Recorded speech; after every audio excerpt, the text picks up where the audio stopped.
Bom, queridos, eu estou pregando na série Perguntas que Todos Querem Fazer.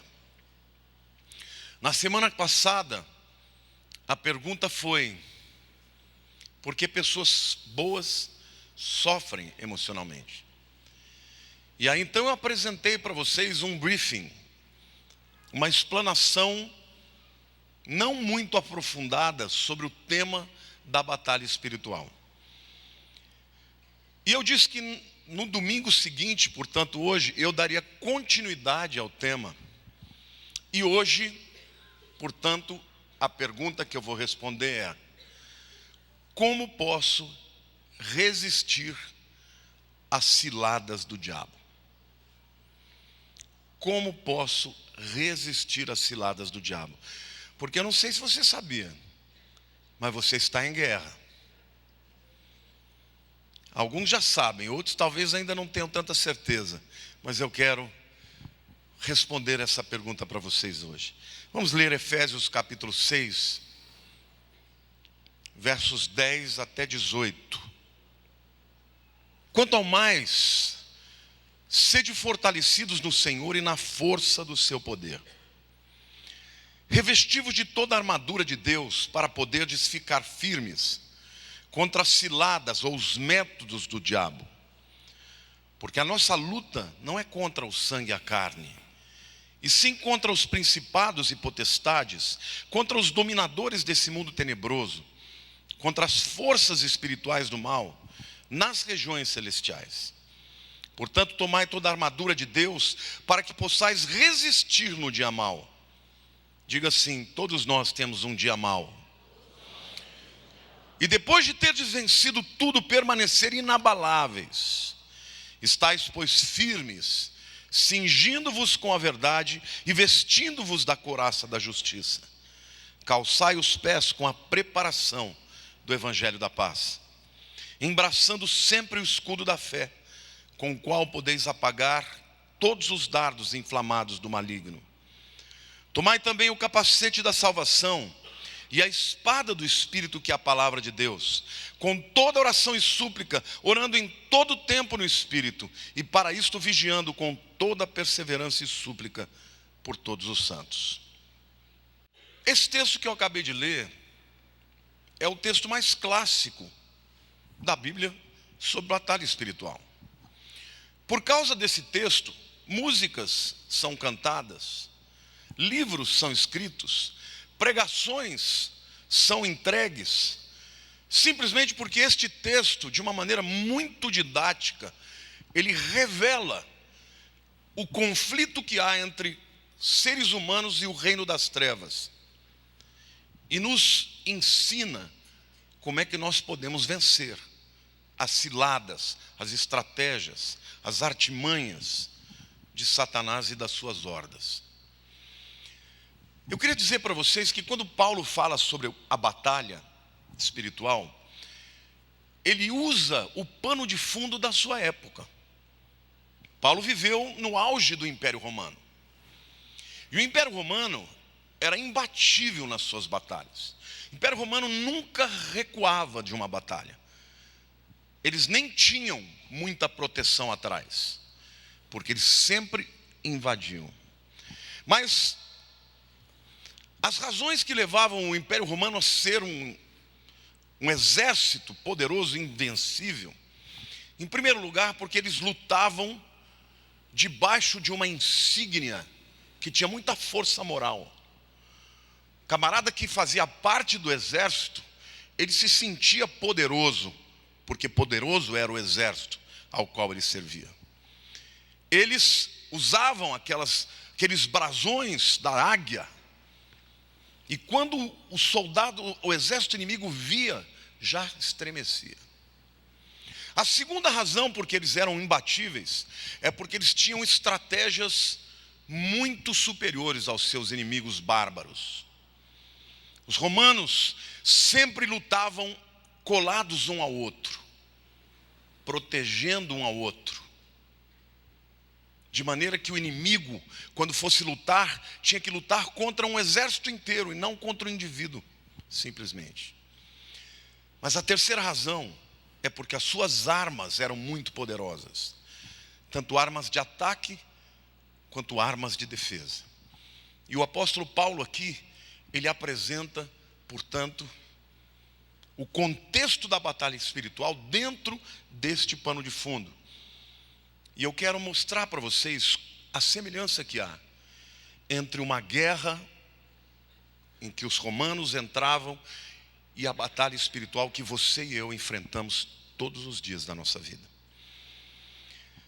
A primeira verdade que eu quero apresentar é que para você entrar numa guerra contra o diabo e vencer, você tem que ter consciência de que você também luta debaixo de uma insígnia poderosa. Você não luta na tua força, você não luta no teu nome, você não luta por causa dos seus sonhos, você luta no exército de Deus. E o apóstolo Paulo começa dizendo: sede fortalecidos no Senhor e na força do seu poder. Repita comigo, diga assim: a minha luta não é minha, é do meu Deus, porque eu faço parte do seu exército. Então, querido, a luta que você está enfrentando, ainda que você pense estar sozinho, porque às vezes o inimigo faz que a gente se sinta assim. Ninguém pode lutar a minha luta, ninguém compreende o que eu sinto, mas Deus está dizendo: você não está sozinho. Então, seja fortalecido. Eu declaro na tua vida hoje: ser fortalecido no Senhor e na força do seu poder.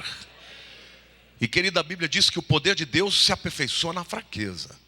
Se você entrou aqui hoje e está se sentindo fraco, eu quero dizer que você está no ponto certo para deixar a força humana e ser revestido pela força de Deus, que é poderosa, é uma arma imbatível, é uma unção extraordinária, é algo que o inimigo treme, assim como os exércitos inimigos tremiam quando viam ao longe as bandeiras, os pendões que eram levantados com as insígnias romanas. Eu quero dizer que o inimigo treme quando ele vê o nome de Jesus sendo levantado na tua vida, erigido na tua história, na tua batalha, e ele sabe que ele vai perder.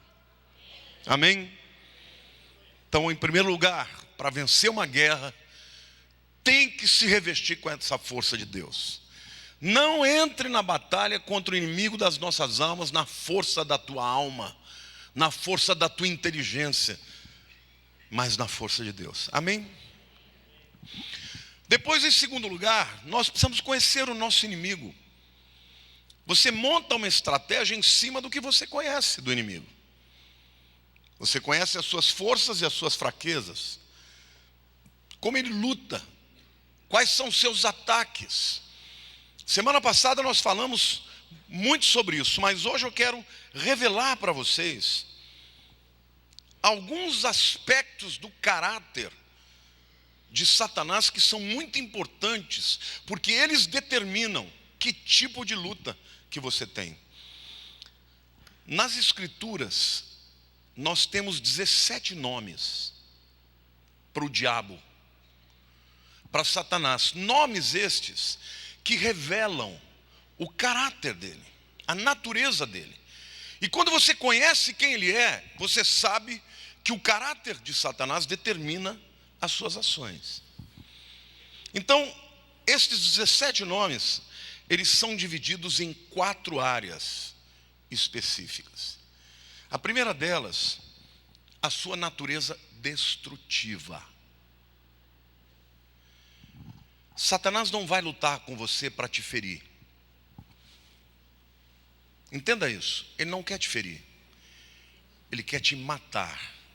Depois dele te matar, ele quer destruir a tua imagem, ele quer te envergonhar, ele quer te levar a um estado de pior do que o pó, de maneira que você não tenha nenhuma possibilidade de se levantar e começar de novo. Jesus disse: o ladrão não vem senão para roubar, matar e destruir. Destruir é mais do que matar, é reduzir a nada. Na Bíblia, 2 nomes são atribuídos a ele que revelam esse caráter de destruição: Abaddon no hebraico e Apolion no grego.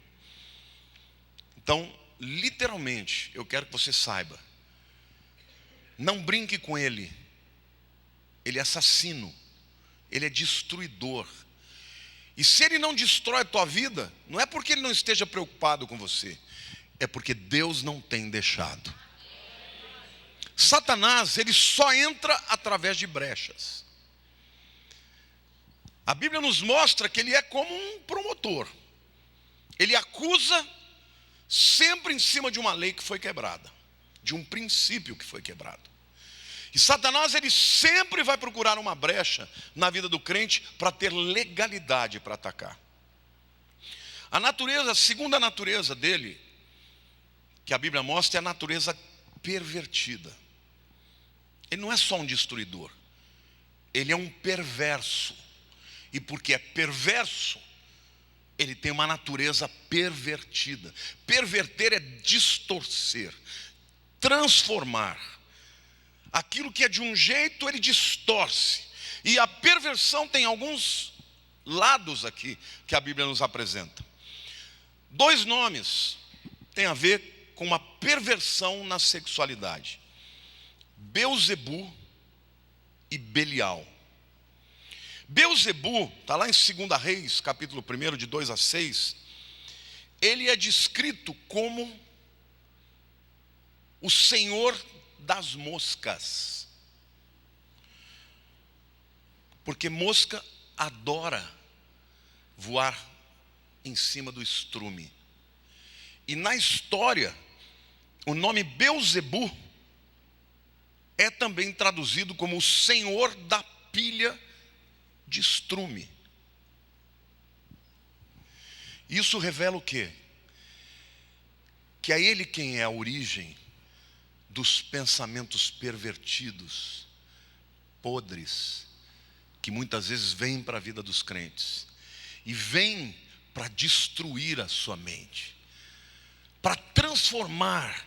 E hoje mais do que nunca você percebe através da internet, crentes sendo destruídos, porque já não conseguem ter no seu relacionamento de marido e mulher um sexo bonito, um sexo prazeroso, mas que seja puro. Pessoas que só conseguem ter excitação sexual, e desculpem ter que falar sobre esse tema aqui, mas é importante porque é uma realidade que todos vocês lidam.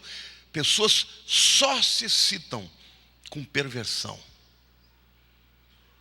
Cuidado, se você está enfrentando isso, meu querido, confesse o seu pecado e fuja disso, porque ele vem para transformar a sua mente, para trazer cadeias à sua mente, para fazer de você uma pessoa pervertida.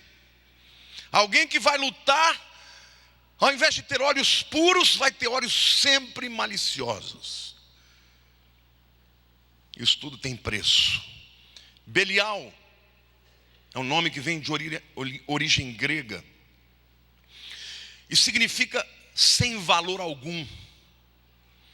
Lá em 1 Samuel capítulo 2, versículo 12, os filhos de Eli, o sacerdote, foram chamados de filhos de Belial. E foram chamados de filhos de Belial porque eles eram fornicadores, adúlteros, ladrões. E sendo sacerdotes, eles se valiam dessas práticas. E o fim deles foi muito ruim. Morreram.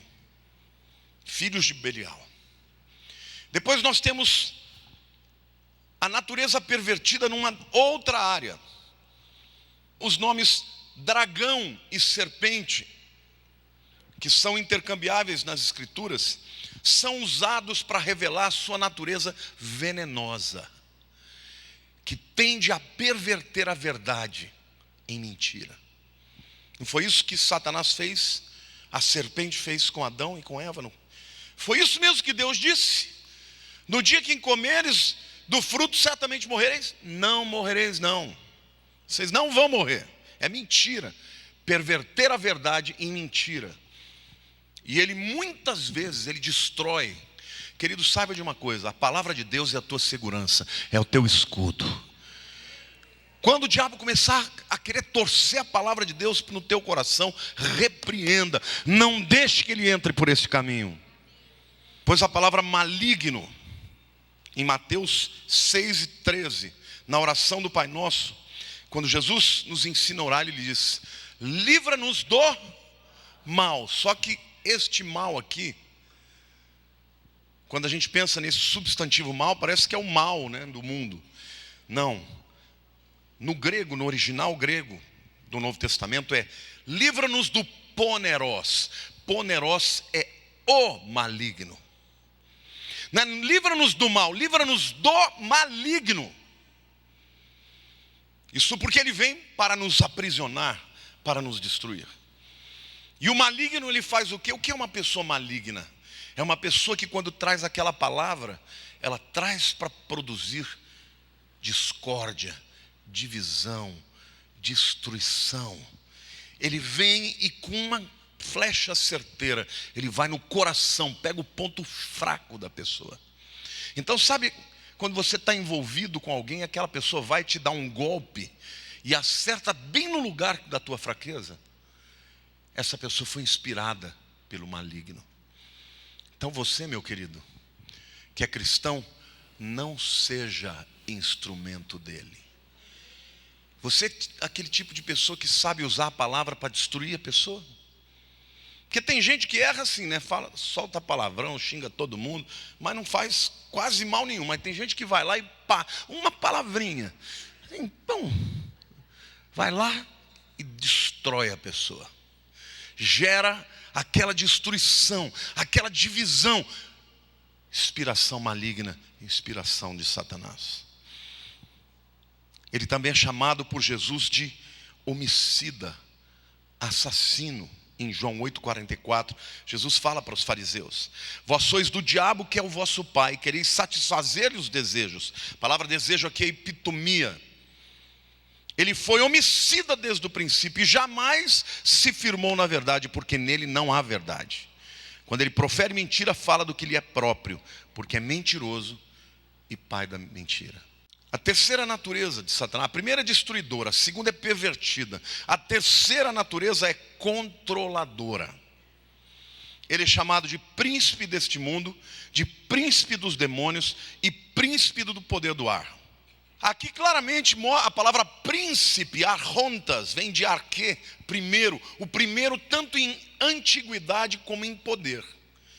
O que é, por exemplo, arqueologia? É um estudo das coisas velhas, antigas. É arque, significa aquilo que é mais antigo. Mas também significa aquele que é o maior. O que é o arqui-inimigo? É o maior inimigo. Ele é chamado assim pela Bíblia. Então é muito importante que você saiba que até Jesus reconhece o poder do diabo. Ele é chamado de o príncipe desse mundo. Sabe quem é que controla estas maldades, estas guerras, essas divisões? É interessante, as pessoas não querem entregar a vida para Deus de jeito nenhum. Mas quando vem as calamidades, elas culpam quem? A Deus. Você nunca viu ninguém falando assim: ó diabo, por que você fez isso? Ninguém faz isso. As pessoas: Deus, se tu existes, por que permitiu? Nunca busca Deus. Dirige a sua vida por si mesmo. E agora quer culpar Deus? Culpa o diabo para quem você se entregou. E a Bíblia diz que ele é o príncipe desse mundo. E por isso nós estamos aqui como contracultura. É por isso que nós estamos aqui como exército de resistência. É por isso que estamos aqui para travar uma luta. E a Bíblia diz que enquanto a igreja não for retirada, o anticristo, que é o ápice, o nêmesis, o arqui-inimigo de Deus, não se levantará enquanto a igreja estiver aqui. Cutuca o teu irmão e diga assim: você é poderoso em Deus para resistir o inimigo. Amém? Glória a Deus, aplauda o Senhor, diga eu creio.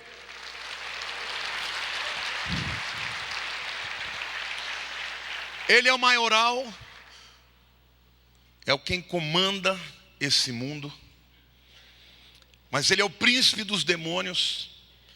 Lá em Mateus 9,34, é chamado assim. Portanto, de todos os seres espirituais do mal, ele é o cabeça e ele é o príncipe do poder do ar. A sede, o seu quartel-general, está nos ares.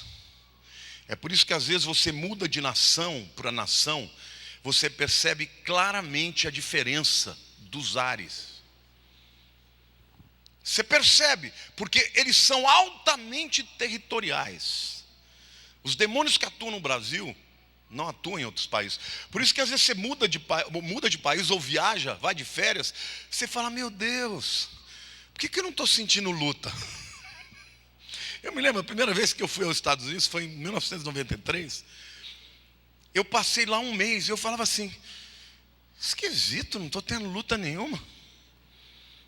Os demônios lá não me conheciam ainda.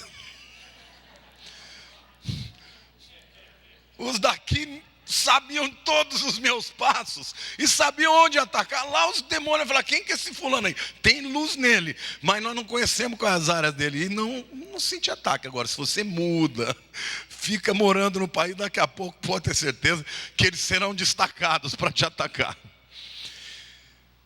Portanto, ele tem uma natureza destruidora, pervertida. Ele anseia e anela por controle, por poder.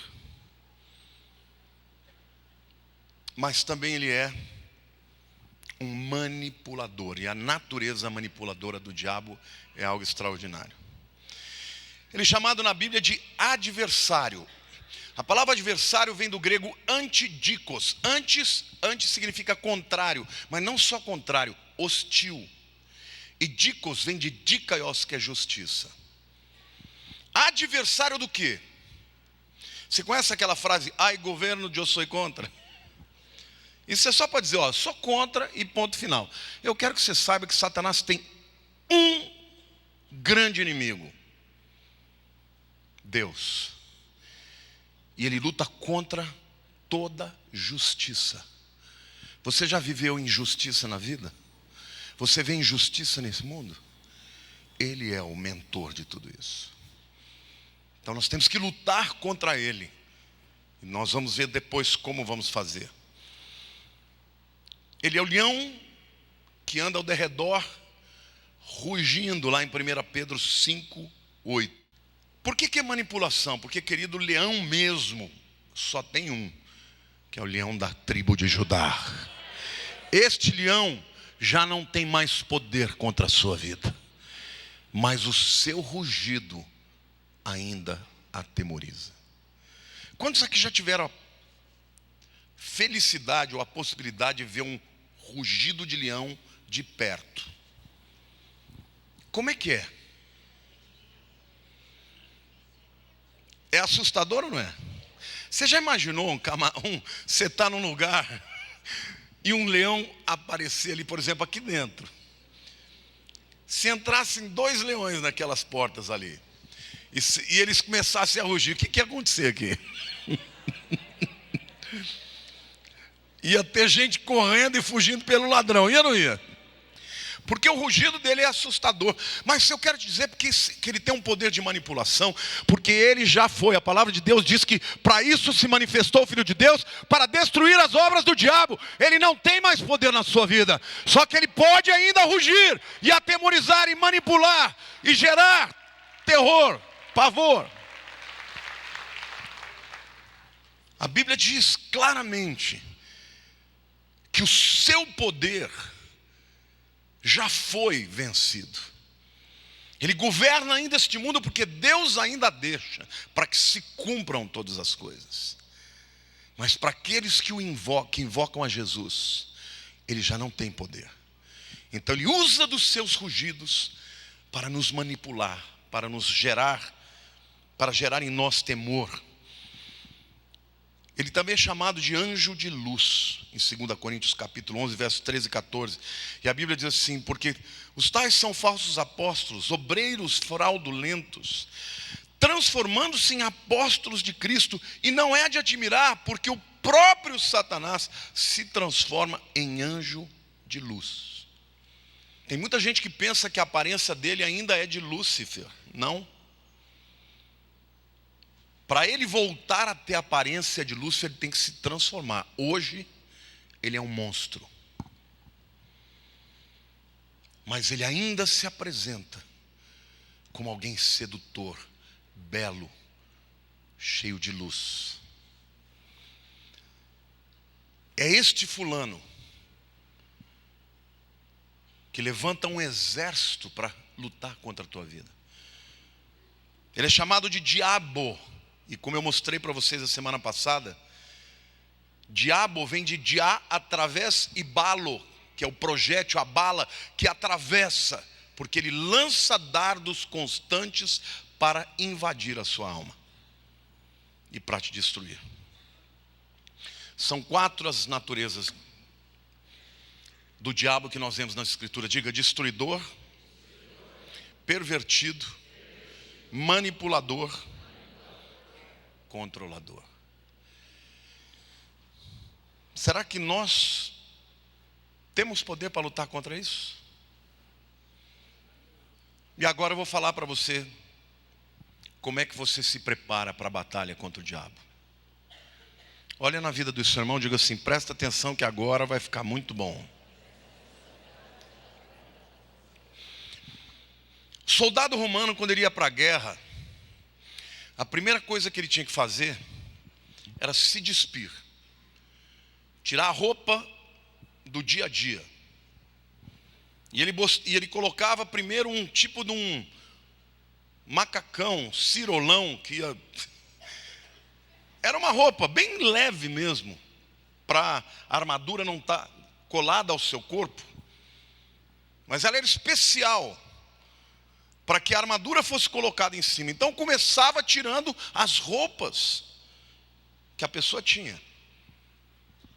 E aí colocava a armadura em cima dessa roupa com a qual ele se vestia. Em Efésios capítulo 4, versos 25 a 31, a Bíblia nos mostra uma série de coisas que você tem que se despir delas. Quando você vai enfrentar o reino das trevas, antes de você se revestir da armadura, você tem que se despedir de alguma coisa.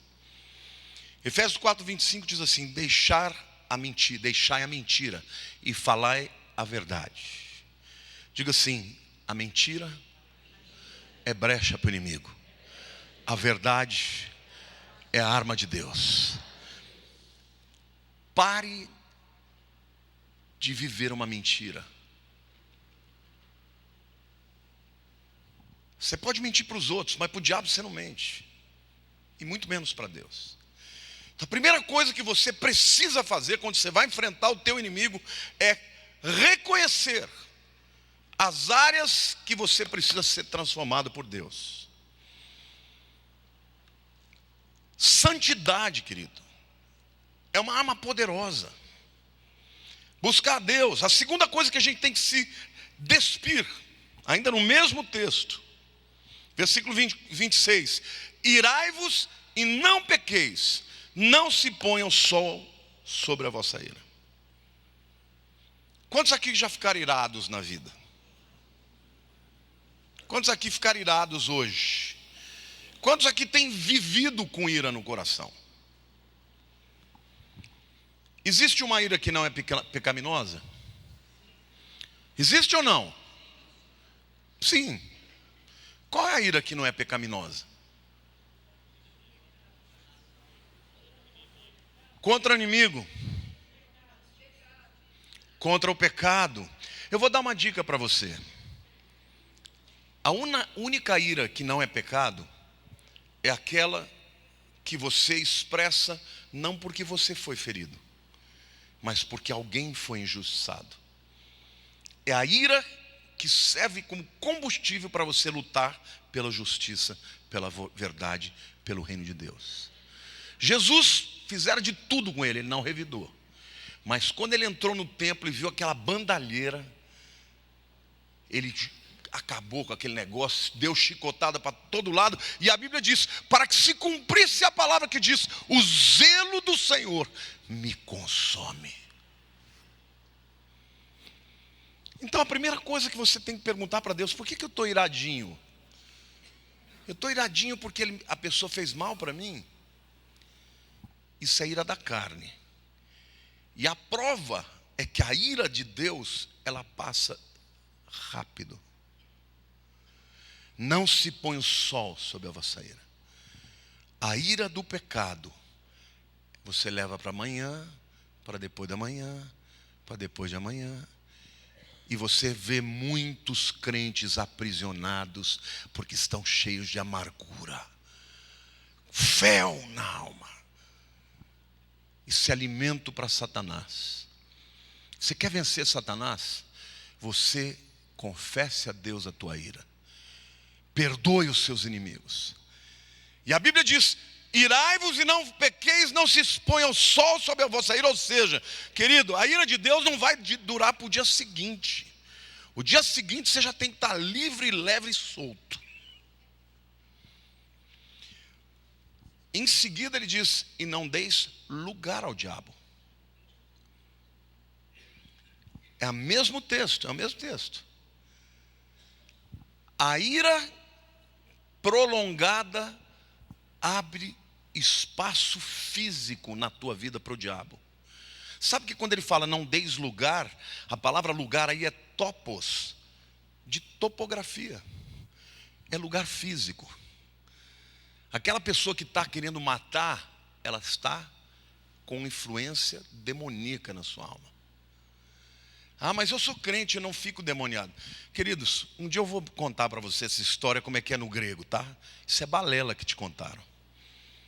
Experimenta começar a alimentar na tua vida ódio, ira, ressentimento, se ele não vai entrar na tua vida, na tua carne, trazer enfermidade, trazer câncer, trazer uma série de coisas, porque ele dá lugar físico ao diabo.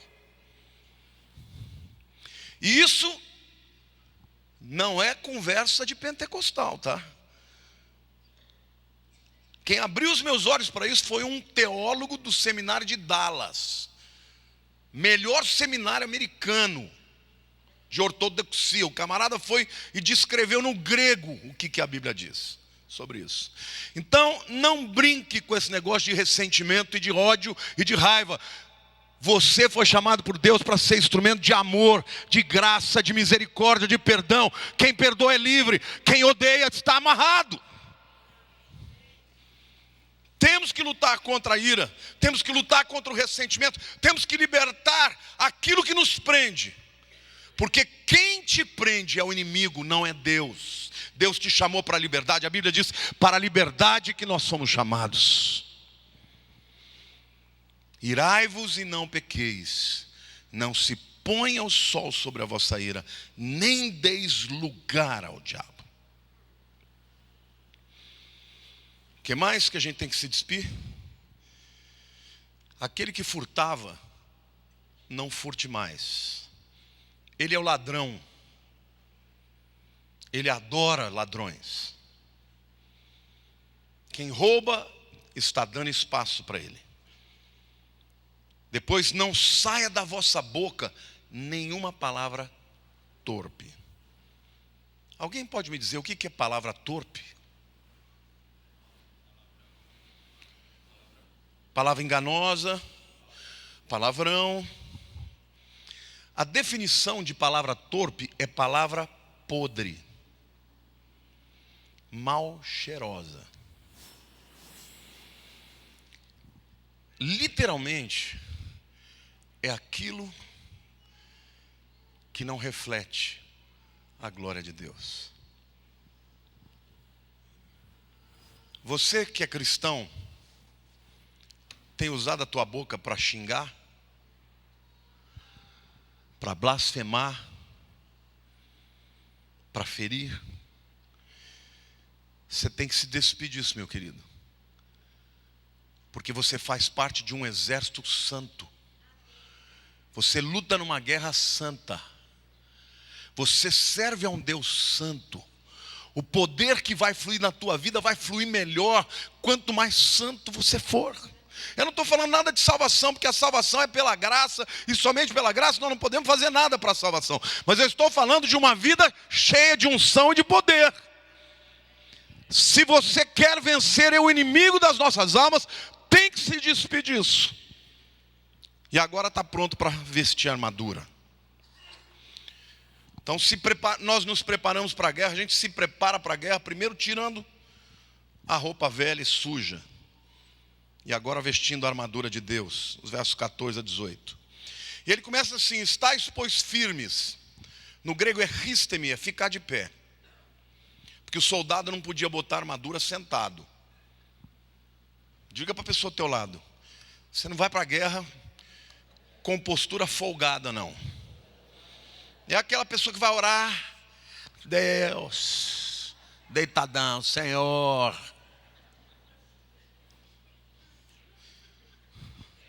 Meu querido, vai para a guerra, levanta. Levanta do teu lugar, porque ele vai botar sono, vai botar preguiça, vai botar desânimo. Tem gente que começa a orar, já começa: nossa, me deu um sono. Levanta, sacode a poeira, vai lavar o rosto. Se estiver difícil de orar, dá uns berros, dá uns gritos. Mas entenda que a sua postura para enfrentar o exército inimigo é de firmeza. A palavra de Deus diz: se tu te mostras fraco no dia da angústia, então é pequena a tua força. Quantos aqui querem vencer o inimigo? Então diga assim: eu tenho que ser forte, firme no Senhor. Amém? Depois ele começa a descrever a armadura. E ele começa dizendo: cingindo-vos com a verdade. Está vendo um cinto ali? Esse cinto ele era utilizado para unir as partes da armadura. Basicamente, o soldado romano ele tinha um capacete que, além de ser muito importante para impedir que alguma espadada ou qualquer outra coisa atravessasse o crânio do soldado, ele era muito bonito também. De longe as pessoas viam. Havia um chamado tórax, no grego é tórax, um peitoral, que era uma malha de bronze, que era feita em duas partes: a parte de cima, que ia do pescoço até aqui mais ou menos para baixo do umbigo, e a segunda parte que vinha daqui da cintura até para baixo do joelho. Eram anéis, literalmente pareciam escamas. Não sei se você já viu em filmes medievais. Para que servia isso? Para que quando viesse uma flecha ou uma lança, parasse ali. Se o soldado tivesse perdido o seu escudo, ele ainda tinha chance de sobreviver por conta daquilo. Então o cinto ele era muito importante, porque é ele quem ajustava todas as peças. Porque se ficasse solta, poderia no calor da batalha alguém enfiar um punhal por baixo e matar o soldado. Então ele estava ali cingido mesmo, através desse cinto. E a Bíblia diz: cingi-vos com a verdade. Declare assim: a verdade na minha vida é o que torna todas as peças da armadura de Deus firmes no lugar certo. No topo da cabeça havia um enorme capacete, que além de poderoso para enfrentar os ataques, ele era ornamental, era lindo. E a Bíblia diz: tomai, pois, o capacete da salvação.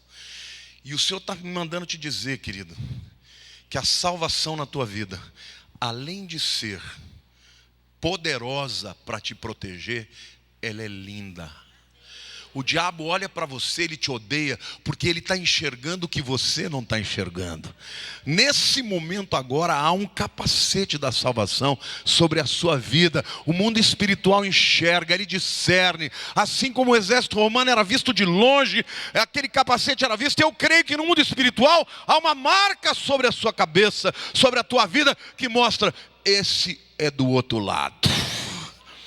Então, às vezes, você pode estar andando, a tua vida está, sabe, apequenada, diminuída. Você pode estar vivendo os problemas mais terríveis, mas o reino das trevas, os demônios olham e falam: xiii, esse aí é do outro lado. Agora o soldado vai para a batalha e não coloca o capacete. Você vai para a batalha contra o diabo e não vai tomar posse do que a salvação representa na tua vida.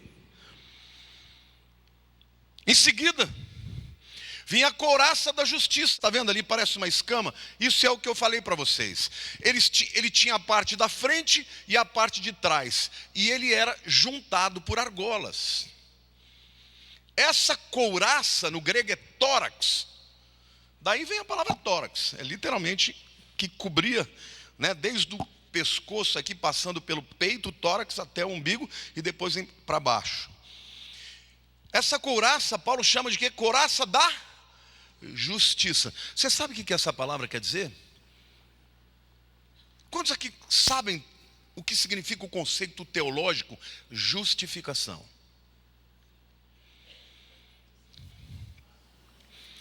Você sabe o que é justificação? Quando Paulo diz assim: justificados, pois, mediante a fé, temos paz com Deus.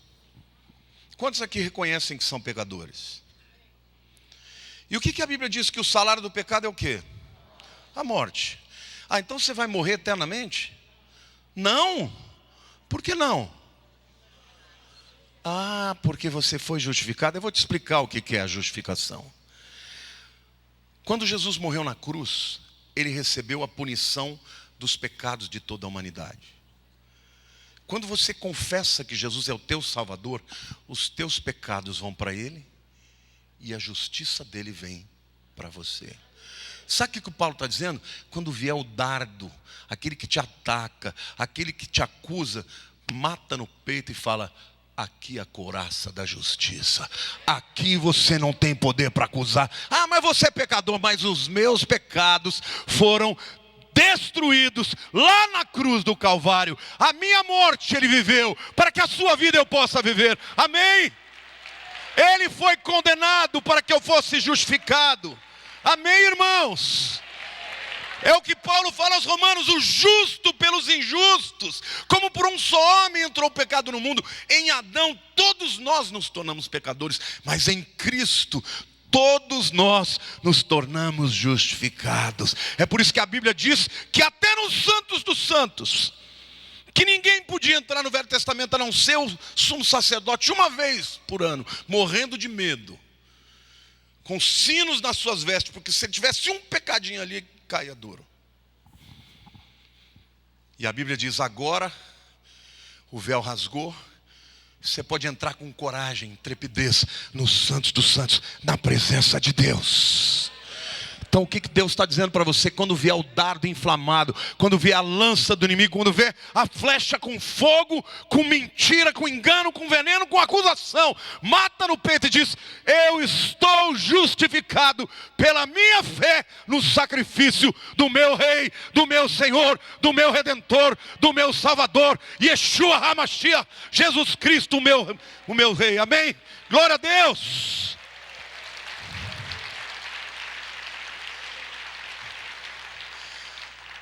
Era duro vencer o Império Romano. Os camaradas, além de serem bons na luta, se o camarada passava o escudo, tinha a couraça. Satanás não desiste, mas a couraça da justiça você nunca pode tirar da sua vida, porque ela que te protege dos ataques aos órgãos vitais. Depois ele diz: calçar os pés com o evangelho da paz. Vamos destrinchar essas palavras. O que é evangelho? Quando você fala de pés, você fala de que está protegendo o quê? O seu caminhar, o seu andar. Sim ou não? Caminhar na Bíblia sempre fala de estilo de vida. Você é futriqueiro? precisa se converter. Porque a Bíblia diz que o crente anda trazendo a paz. Você promove briga, divisão, para se converter. Porque Deus te chamou não para ser o acusador está do outro lado. O crente, quando vê um outro irmão em pecado, ele não acusa, ele ora por ele intercede, ele chama do lado, o exorta, sempre com amor, com o objetivo não de derrubá-lo, mas de resgatá-lo. E a sandália para o romano era muito importante porque ela era maleável, mas ao mesmo tempo ela protegia os pés nos terrenos que eles tinham que lutar, muitas vezes terrenos pedregosos. Eles tinham que ter uma sandália maleável, mas ao mesmo tempo que protegesse os pés, porque alguém com o pé ferido não pode vencer a batalha. Você, como crente, para vencer o diabo, tem que ser pregador do evangelho. Diga, o evangelho é boa notícia. Tem gente que adora dar notícia ruim. Sabe fulano? Tem adultério. Fica até arrepiado. Está com câncer. Mão de Deus pesou.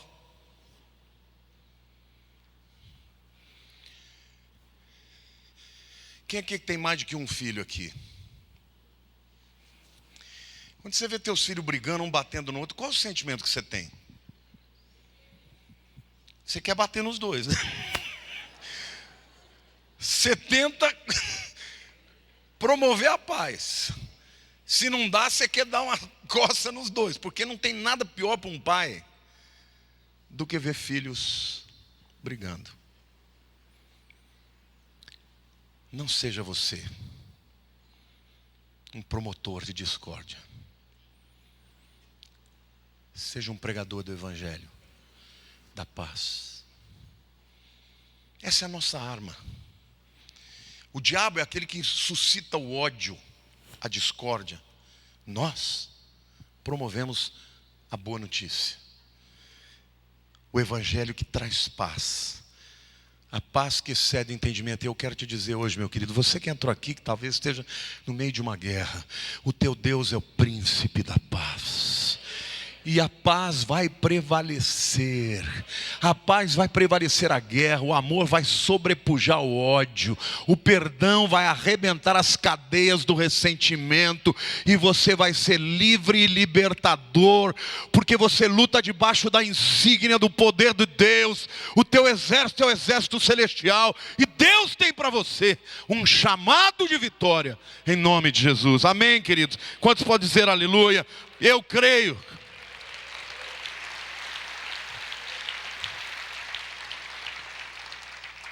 Depois disso, ele fala, embraçando sempre o escudo da fé, com o qual podeis apagar os dardos inflamados do maligno. Dá uma olhada no tamanho daquele escudo. Quando o exército romano entrava numa guerra, eles tinham uma formação que é chamada de formação em tartaruga. Já ouviu falar disso? Porque os exércitos romanos sabiam que se eles chegassem perto para lutar, eles iam perder. Mas literalmente os exércitos começavam a tirar flechas de longe. Flechas com betume, pegando fogo, para poder atingir o exército romano. Quando eles viam aqueles milhares de flechas voando, eles todos agachavam, ficavam literalmente parecendo um casco de tartaruga. As flechas caíam. Não sei se vocês percebem, mas era de couro. Era de madeira, mas revestido de couro. Porque o couro molhado não pega fogo. A Bíblia está dizendo que o que faz isso na tua vida é a fé. É a fé que te cobre dos dardos inflamados do inimigo. Quando o inimigo vem para você e diz, você vai ser derrotado, você fala, olha aqui, estou escondido na minha fé. Quando o inimigo diz assim, Deus não está nem aí com você. Olha aqui a minha fé. Ó, a sua família vai ser destruída, você vai morrer dessa doença. Olha aqui a minha fé.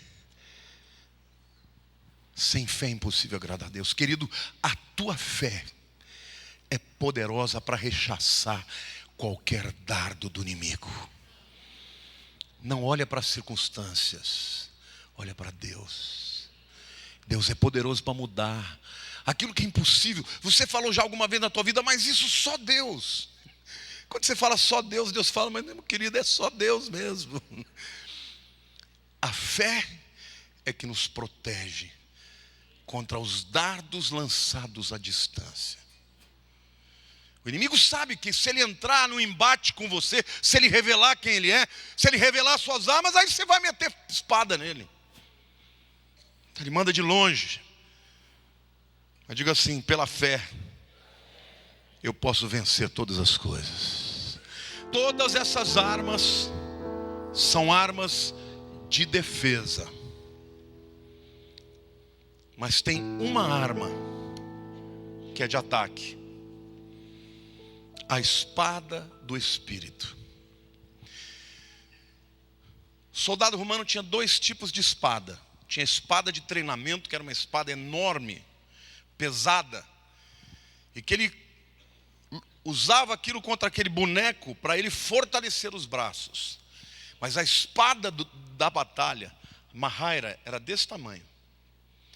Uma espada perfurante, cortava dos dois lados, mas era para uma batalha corpórea. Porque os inimigos atacavam de longe, mas o exército romano continuava atacando. Você quer vencer o inimigo? Não recue nada na tua vida. Porque quando ele te faz recuar, você está mais vulnerável. Você quer vencer o inimigo? Bate para dentro. Vai para dentro, continua avançando. Porque o que ele tem medo é que você chegue diante dele pelo poder de Deus e usando a espada do Espírito. Aquela espada grande que eu falei para vocês representa a palavra logos. É a Bíblia inteira. Mas a espada curta é a mahaira, é a palavra rema. É aquela palavra que Deus vai te dar para vencer aquela batalha. Vem o inimigo e começa a se revelar, e você fala, Deus, qual é a palavra que eu usar? O Espírito de Deus te dá na hora a espada, e você fere mortalmente o inimigo. Aqui dentro da armadura, eu diria para você que o cinto da verdade é a Bíblia como um todo. E você sabia que este cinto não servia só para amarrar as duas partes do tórax ou da couraça? Não. Ele tinha lugar para descansar o escudo. A espada ficava presa nele. Então a armadura dependia muito, embora ele não fosse nada além de uma coisa que amarrasse. Aquele cinto era fundamental para que o soldado estivesse pronto para vencer. Meu querido, a verdade é o maior poder de Deus. Para vencer o pai da mentira, a gente tem que andar na verdade. E a verdade tem que ser uma verdade primeiro para nós mesmos. Nós temos que confessar para Deus quais são as brechas, os pecados que a gente tem que abrir mão. Se você não consegue sozinho, você vai chorar perante Deus e dizer, Deus, eu não quero ser derrotado pelo inimigo, me dá força para vencer essa área. Você está amarrando a armadura com a verdade. E coloque todas as peças. Diga assim, o capacete da salvação. Diga, ele é poderoso e é belo. O dia que você recebe o teu nome escrito no livro da vida, você se torna no mundo espiritual um gigante. Você pode não saber disso. Às vezes você pode se sentir a pessoa mais sem valor no mundo. Mas para Deus você é do exército poderoso dele. Amém? Diga assim, capacete da salvação. Diga, couraça da justiça. Diga, em Cristo Jesus eu sou justificado. Diga, Satanás, você não tem poder para me acusar. porque eu já fui justificado pelo meu Deus. Digo escudo da fé, para rechaçar os dardos inflamados do inimigo. Diga sandálias da preparação do evangelho da paz. Diga o meu estilo de vida é de boas notícias, de palavras de esperança, de fé e de paz. Diga, Deus me chamou para trazer a paz, não para fazer a guerra. Diga, o cinto que prende isso tudo é a verdade. Querido, quando você veste tudo isso, e além de tudo, se junta um exército que faz isso, você é imbatível. Sabe por que o diabo quer tanto que você afaste da igreja? Porque um crente sozinho é presa fácil. A igreja não é perfeita, não é. Porque nós somos imperfeitos. Não tem ninguém perfeito aqui. Mas quando você começa a ouvir aquela coisa, não vou mais para a igreja, porque ninguém me ama, essa igreja é assim, assim. É a voz do inimigo entrando na tua vida. Porque, querido, muitos já se levantaram contra a igreja. Eu observo, é interessante que às vezes as pessoas têm algum chamado, uma visão, né? Essas organizações para-eclesiásticas, já reparou que algumas se levantam, nascem e desaparecem. Tudo que é de homem tem tempo de validade. Mas a igreja sempre prevalece. Com perseguição, em terrenos inimigos, porque o dono da igreja é Jesus. É Ele quem faz a igreja se levantar. Então não seja você estulto a ponto de achar que você pode viver independente da igreja de Deus. Muita gente chega para mim e fala, pastor, não precisa ir à igreja para ser crente. É verdade. Mas você precisa ir para a igreja para ser mais do que vencedor. Porque a igreja é o povo de Deus.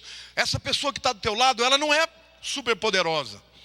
Mas você e ela são mais do que você sozinho. Amém? Nós, quando estamos juntos, nós somos poderosos. E o principal exército do inimigo, a sua arma predileta é dividir para conquistar. Por isso, igreja de Deus, fica de pé em nome de Jesus.